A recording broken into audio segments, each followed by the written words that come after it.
अस्सलामुअलैकुम रहमतुल्लाहि व बरकातुहू।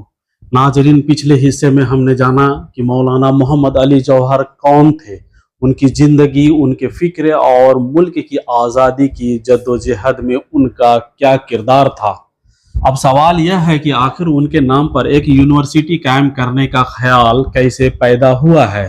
इस दास्तान की इब्तिदा होती है उत्तर प्रदेश के शहर रामपुर से। रामपुर की सियासत में एक नाम कई दशकों तक सुर्खियों में रहा है और उस शख्स का नाम है आजम खान। आजम खान का कहना था कि उन्होंने अपनी सियासी जिंदगी में एक ऐसा हायर एजुकेशन इंस्टीट्यूशन बनाने का ख्वाब देखा है जहां माली तौर पर कमजोर देहाती इलाकों से आने वाले और माइनॉरिटी तबके के स्टूडेंट को आला तालीम हासिल करने का मौका मिल सके। इसी मकसद और तालीमी मिशन के तहत मोहम्मद अली जौहर ट्रस्ट के जरिए जौहर यूनिवर्सिटी की संग बुनियाद रखी गई। साल 2005-6 के आसपास इस प्रोजेक्ट पर तेजी से काम शुरू हुआ। धीरे धीरे जमीन खरीदी गई, इमारतें तामीर होने लगी और बाद में राज्य सरकार से इसे यूनिवर्सिटी का दर्जा हासिल हुआ। वक्त गुजरता गया और यहाँ engineering, medical, nursing, law, arts, science, commerce और समेत कई शोबों में तालीम शुरू हुई।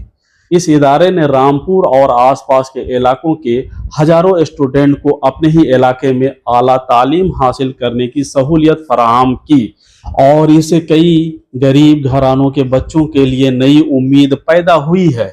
लेकिन जैसे जैसे यह तालीमी इदारा बड़ा होता गया, वैसे वैसे इसके साथ इख्तलाफात, इल्ज़ामात और कंट्रोवर्सीज भी बढ़ते चले गए, जिसमें पहला कंट्रोवर्सी का नाम है जमीन। प्रशासन और जांच एजेंसियों ने इल्ज़ाम लगाया है कि जौहर यूनिवर्सिटी के लिए खरीदी गई कुछ जमीनों से जुड़े मामलों में कानूनी उसूलों और नियमों का उल्लंघन किया गया है। इन्हीं इल्ज़ामात के बुनियाद पर कई मुकदमे दर्ज किए गए हैं। दूसरी तरफ आजम खां और उनके हिमायतियों ने इन तमाम इल्ज़ामात को खारिज करते हुए कहा है कि उनके खिलाफ सियासी बुनियाद पर कार्रवाई की जा रही है और वह अदालत में अपना मुकदमा लड़ रहे हैं। दूसरा कंट्रोवर्सी है बिल्डिंग को लेकर। यूनिवर्सिटी की इमारतों की तामीर को लेकर भी सवाल उठ रहे हैं। रामपुर विकास प्राधिकरण आरडीए का कहना है कि यूनिवर्सिटी की कई इमारतों के लिए जरूरी बिल्डिंग प्लान अप्रूवल नहीं ली गई है या फिर तामीर मनसूदा नक्शे के मुताबिक नहीं हुई है। इसी बुनियाद पर कई इमारतों के खिलाफ ध्वस्तीकरण का ऑर्डर जारी किया गया है। वहीं यूनिवर्सिटी और उनके सपोर्टर का कहना है कि यह मामला अदालत में अंडर ट्रायल है और आखिरी फैसला न्यायपालिका के जरिए ही होना चाहिए। उनका यह भी कहना है कि किसी भी प्रशासनिक कार्रवाई में सबसे पहले स्टूडेंट के मुस्तकबिल और उनकी तालीम को महफूज रखा जाना चाहिए। क्या यह सिर्फ एक कानूनी मामला है? यही वह सवाल है जिसे इस मसले को मुल्क भर में बहस का मौजू बना दिया है। सरकारी पक्ष का कहना है कि कानून सबके लिए बराबर है और अगर किसी निर्माण या जमीन से जुड़े मामलों में नियमों का उल्लंघन हुआ है तो कार्रवाई होना लाजमी है। वहीं विपक्ष और कई सामाजिक राजनीतिक रहनुमाओं का कहना है कि इतने बड़े तालीमी इदारों पर कार्रवाई करते समय अदालत की कार्रवाई इंसाफ के तकाजों और हजारों छात्रों की मुस्तकबिल को लेकर भी बराबर अहमियत दी जानी चाहिए।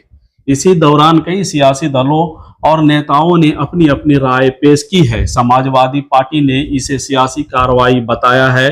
कुछ अन्य विपक्षी नेताओं ने भी कहा है कि अदालत का अंतिम फैसला आने तक एहतियात, सब्र और मुतवाजिन रवैया अपनाया जाना चाहिए। इसी सिलसिले में AIMIM के अध्यक्ष और सांसद असाउद्दीन ओवैसी साहब ने सार्वजनिक तौर पर अपनी बात रखी है। उन्होंने कहा है कि अगर किसी जमीन या तामीर में जुड़ा कोई विवाद हो तो उसका हल दस्तूर हिंद यानी संविधान और अदालत के जरिए निकाला जाना चाहिए। उन्होंने तालीमी इदारे की अहमियत, छात्रों की मुस्तकबिल और इंसाफ के उसूलों पर भी जोर दिया है। दोस्तों, यहीं से यह मसला सिर्फ एक यूनिवर्सिटी तक महदूद नहीं रहा। यह कानून, इंसाफ, तालीम, इंतजामिया और सियासत और अवामी जज्बात, इन सब के दरमियान एक बड़ी बहस का मौजू बन गया है।